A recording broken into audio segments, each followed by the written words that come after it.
Hello जी, कैसे हैं आप सब। मैं बढ़िया, आप बताइए।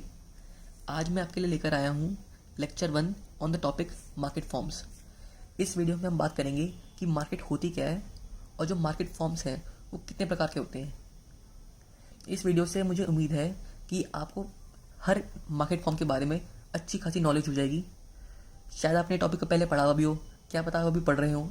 ये टॉपिक आपके 11th के एनसीईआरटी में भी है, आपके 11th के सीबीएसई के मेन सिलेबस में भी है।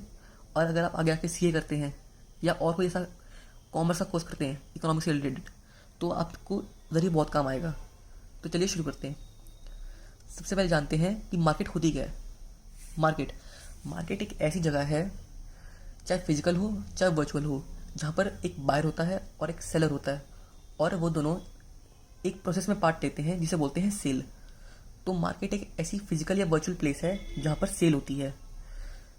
जो बायर होता है वो प्रोडक्ट खरीदता है और सेलर सेल करता है। अब 4 तरह के मार्केट फॉर्म्स होते हैं, आपको दिखाई दे रहा होगा। एक perfect competition, monopolistic competition, oligopoly, monopoly. हम इन चारों को अब डिटेल में अच्छे से डिस्कस करेंगे और आपको प्रॉपर नॉलेज देंगे इसकी। सबसे पहले बात करते हैं परफेक्ट कंपटीशन के बारे में। परफेक्ट कंपटीशन होती है आइडल मार्केट। इसका मतलब एक इकोनॉमी में जो सबसे आइडली डिज़ायरेबल होती है मार्केट, वो परफेक्ट कंपटीशन होती है। इसके जो फीचर्स हैं मैंने लिखे हुए हैं, अगर आपको चाहिए तो मैं इसकी पीडीएफ नीचे डिस्क्रिप्शन बॉक्स में डाल दूंगा। पहला फीचर आइडल मार्केट होती है। Second feature many sellers and buyers. इसका मतलब ये हुआ कि एक परफेक्ट कंपटीशन में जो सेलर्स हैं और जो बायर्स हैं वो अनकाउंटेबल होते हैं, मतलब वो बहुत ज़्यादा होते हैं, आप उन्हें काउंट नहीं कर सकते। अगला फीचर इसका ये है होमोजीनियस प्रोडक्ट। इसका मतलब ये हुआ जितने भी सेलर हैं वो एक ही तरह का प्रोडक्ट बेचते हैं। मतलब फॉर एग्जांपल अगर कोई एक फ्रूट वेंडर है और वो एक लाइन में बहुत सारे फ्रूट वेंडर हैं, अगर वो पोटैटो बेच रहे हैं तो ये डिफ्रेंशिएट करना बहुत मुश्किल होगा कि कौन सा पोटैटो इधर का है कौन सा बाहर का है। मतलब सारे आलू आपको एक जैसे लगेंगे। इसे बोलते हैं होमोजीनियस प्रोडक्ट। अगला feature free entry and exit. इसका मतलब ये हुआ कि एक मार्केट में कोई भी सेलर एंटर कर सकता है जब उसका मन करे और कोई भी सेलर मार्केट को छोड़ सकता है जब उसका मन करे।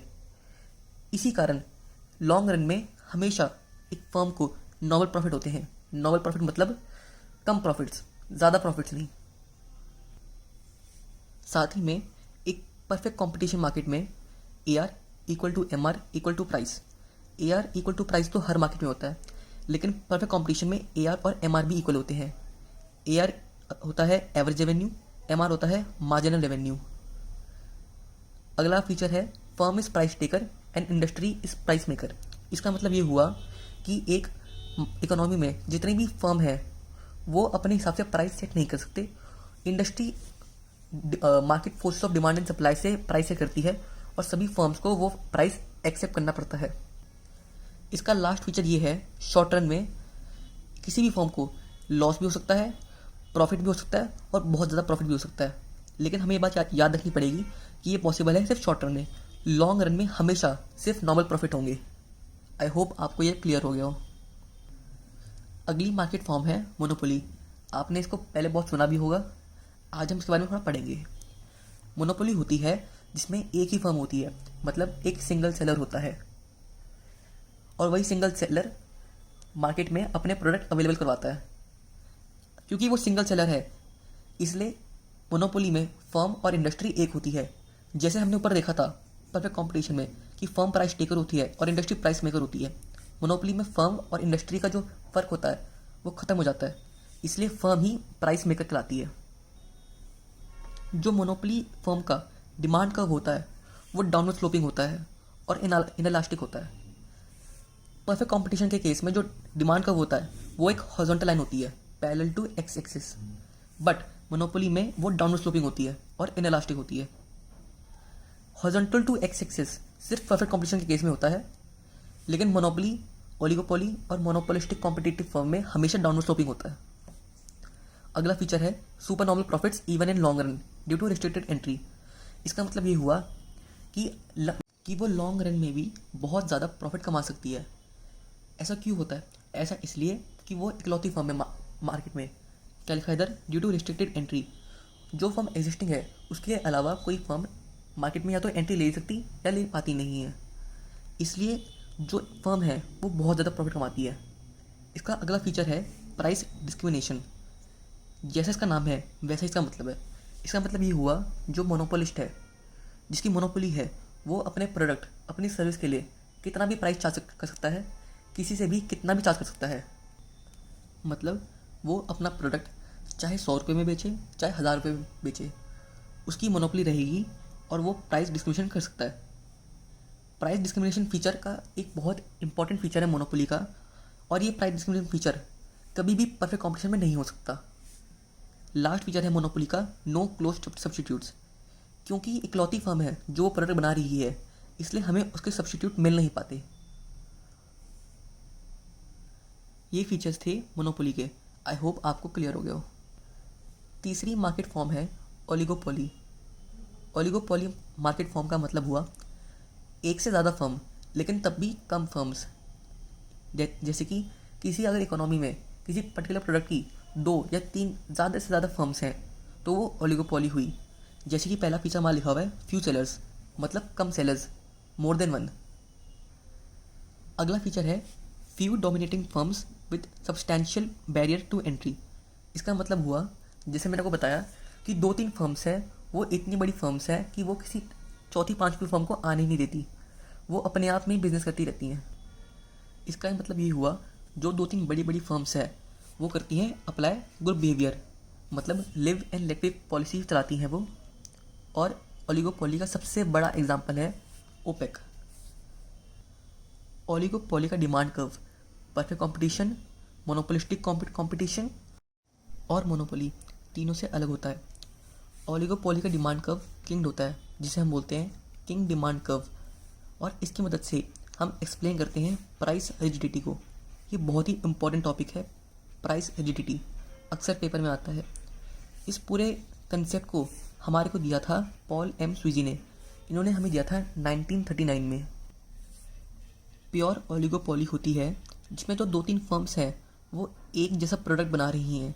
होमोजीनियस प्रोडक्ट मतलब आइडेंटिकल प्रोडक्ट, इसको बोलते हैं प्योर ओलिगोपोली। और पार्शियल ओलिगोपोली होती है जब ओलिगोपोली में एक फर्म डोमिनेंट पोजीशन में होती है और अदर फर्म्स उसके पदचिह्नों पे चलती है।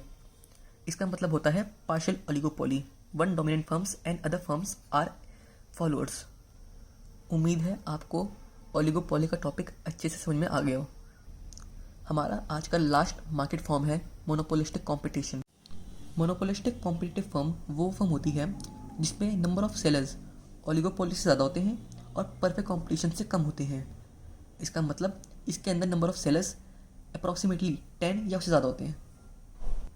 मोनोपोलिस्टिकली कॉम्पिटिटिव फर्म का सबसे इम्पॉर्टेंट फीचर होता है डिफरेंशिएटेड प्रोडक्ट्स। इसका मतलब जितनी भी फर्म्स हैं वो होमोजीनियस प्रोडक्ट्स नहीं बनाती, वो बनाती हैं अलग अलग प्रकार के प्रोडक्ट्स। अगर आपसे कोई पूछे कि मोनोपोलिस्टिक कॉम्पिटिटिव फर्म का सबसे इम्पॉर्टेंट फीचर क्या है, आपको यही बोलना है कि डिफरेंशिएटेड प्रोडक्ट्स होते हैं। इसका अगला फीचर है normal profits in long run due to free entry and exit. Just like perfect competition, even in monopolistic competition there is free entry and exit of firms। इसका मतलब ये हुआ कि कोई भी फर्म अपनी मर्जी के मुताबिक या तो मार्केट में एंटर कर सकती है या मार्केट को लीव कर सकती है। इसी कारण इस मार्केट में जो फर्म होती है उसको लॉन्ग रन में नॉर्मल प्रॉफिट्स होते हैं। यही सेम फीचर हमने एक मार्केट फॉर्म में और पढ़ा था, और वो फर्म कौन सी थी? वो थी परफेक्ट कॉम्पिटिशन फर्म में। अगला फीचर है नॉन प्राइस कंपटीशन। इसका मतलब ये हुआ जो फर्म्स होती हैं मोनोपोलिस्टिक कंपटीशन के अंदर वो प्राइस वॉर में इन्वॉल्व नहीं होती। क्या बोला मैंने? वो प्राइस वॉर में इन्वॉल्व नहीं होती। ये बहुत इंपॉर्टेंट फीचर है मोनोपोलिस्टिक कंपटीशन का, और ये सेम फीचर हम ओलिगोपोली में भी देख सकते हैं। इसके साथ ही साथ मोनोपोलिस्टिक कॉम्पिटिटिव फर्म बहुत ज़्यादा सेलिंग कॉस्ट इनका करती हैं। ये फीचर भी हम ओलिगोपोली में देख सकते हैं। कुछ फीचर्स ओलिगोपोली और मोनोपोलिस्टिक कॉम्पिटिटिव फर्म में कॉमन है, जैसे कि non price competition, selling cost, but ये दोनों फीचर ज़्यादातर मोनोपोलिस्टिक कंपटीशन फर्म में देखे जाते हैं। मोनोपोलिस्टिक कंपटीशन का सबसे बड़ा एग्जांपल है टूथपेस्ट इंडस्ट्री। जैसे टूथपेस्ट का काम है दांत साफ करना, लेकिन तब भी कितने सारे तरह के टूथपेस्ट हैं मार्केट में, जैसे सेंसोडाइन, कोलगेट, पेप्सोडेंट। इसे बोलते हैं मोनोपोलिस्टिक कंपटीशन फर्म के अंदर देखा जाता है ये। कहने को तो सारे सब्सटीट्यूट्स हैं एक दूसरे के, लेकिन तब भी एक दूसरे से डिफ्रेंशिएटेड है। ये बहुत बड़ा फीचर है मोनोपोलिस्टिक कंपटीशन फर्म का। ये रहता है हमें हमारे अगले पॉइंट पे। क्योंकि बहुत सारे क्लोज सब्सटीट्यूट्स मार्केट में अवेलेबल है, इसलिए क्रॉस इलास्टिसिटी बहुत ज़्यादा हाई होती है। क्यों? क्योंकि क्लोज सब्सटीट्यूट्स अवेलेबल मार्केट में। आई होप मोनोपोलिस्टिक कंपटीशन भी आपको अच्छे समझ में आ गया हो।